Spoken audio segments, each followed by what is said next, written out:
चुड़ैल की बांसुरी। एक सुहाना सा दिन होता है और मगन, रामलाला, चंदन, राजन, तपन और गोलू के पापा गांव के बरगद के पेड़ के नीचे बैठकर अपनी शाम की गपशप कर रहे हैं। अरे रामलाला और चंदन, तुम्हारी फसल कैसी चल रही है इस साल? अरे बंधु क्या बताएं, बारिश ने तो परेशान कर रखा है। सही बात, बारिश की कमी ने दिमाग खराब कर दिया है। सरपंच गांव वालों के लिए एक खबर लेकर आता है। अच्छा मेरे गांव के भाइयों, सुनो जरा, हमारी सरकार ने किसानों के लिए शहर में एक सेमिनार का आयोजन किया है, जिसमें वो खेतों के बारे में और भी कुछ जानकारी देंगे। तो मुझे लगता है कि हमें वहां जाना चाहिए।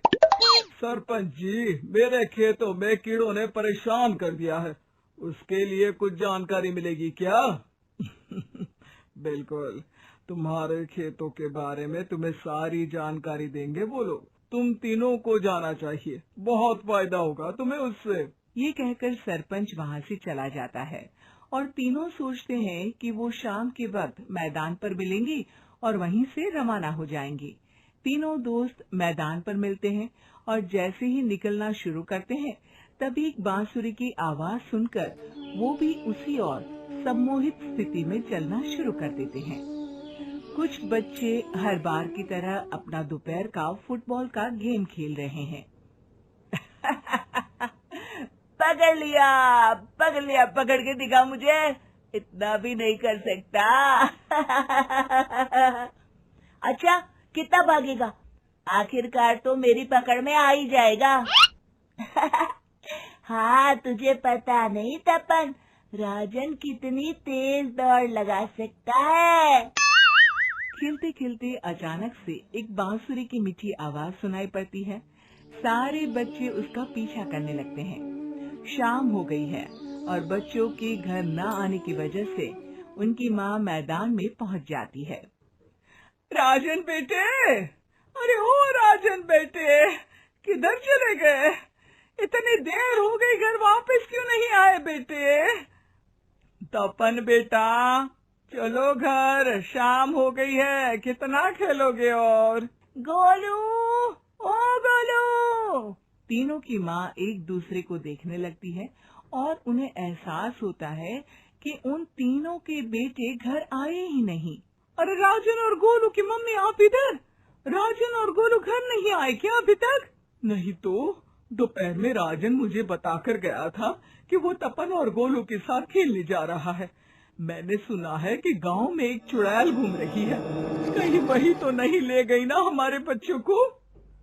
ऐसा कुछ नहीं हुआ होगा, हम तीनों अलग अलग जगह ढूंढते हैं, इधर ही खेल रहे होंगे तीनों बच्चे। ये कहकर तीनों बच्चों की माएं उन्हें ढूंढने निकल गई। बहुत देर हो गई और फिर भी तीनों बच्चे मिले नहीं। तीनों की माएं मैदान पर फिर से मिलती हैं। सुनिए जी, ये तीनों मिल ही नहीं रहे हैं और मेरे दिमाग में बहुत बुरे बुरे ख्याल आ रहे हैं। आप चिंता मत कीजिए, हम सरपंच से जाकर बात करते हैं, वो हमारी मदद करेंगे। गोलू की माँ सही कह रही हो आप, चलो चलते हैं। एक उम्मीद की आशा लेकर तीनों अपने बेटों की फिक्र में सरपंच के घर जा पहुंचती है। सरपंच अपनी शाम की चाय पी रहे हैं और अखबार पढ़ रहे हैं। तभी तीनों की माँ हड़बड़ी में भागकर उनके पास आती है। अरे अरे, आप तीनों इतनी डरी हुई क्यों हो? क्या हुआ? ऐसी क्या बात हो गई? तिवारी जी, हमारे लड़के दोपहर से खेलने गए हैं और अब तक लौटे नहीं हैं। हमने उन्हें सब जगह ढूंढा, लेकिन हमें वो मिले ही नहीं, इसीलिए हम भागकर आपके पास आ गए। अच्छा, इनके पिता कहाँ है?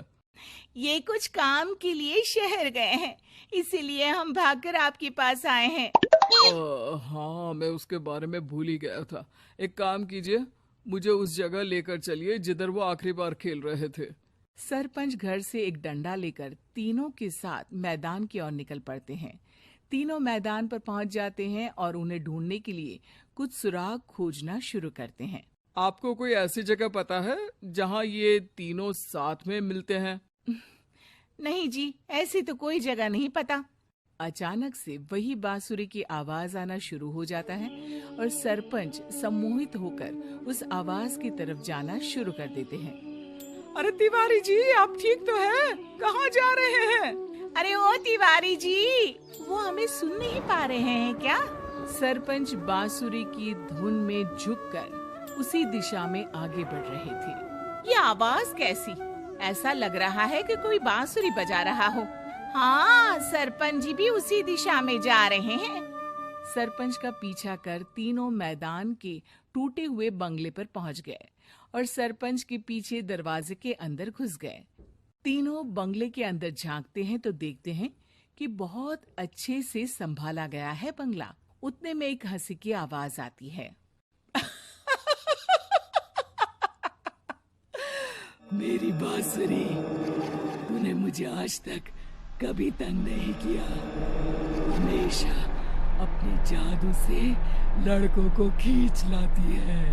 ये बोलते ही राजन की माँ को तीनों बच्चे और उनके पिता वहाँ चुड़ैल के पास लेटे हुए दिखते हैं। अरे वो देखो, गोलू के पापा।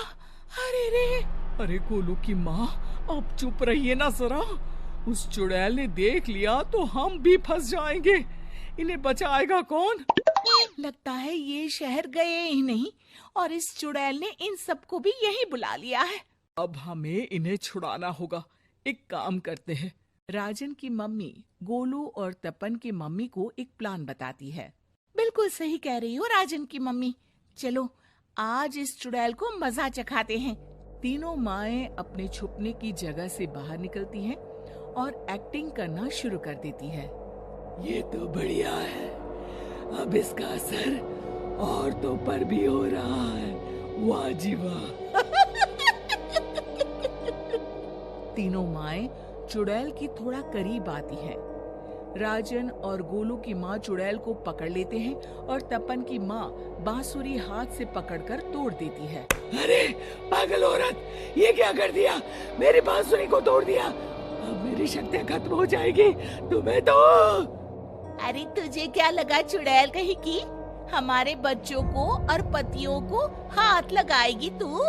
बांसुरी टूटने की वजह से चुड़ैल खाक होकर गायब हो जाती है और सारे लोगों की आंख खुल जाती है। सब अपने परिवार को लेकर उस बंगले से बाहर निकल जाते हैं। कहते हैं ना, नारी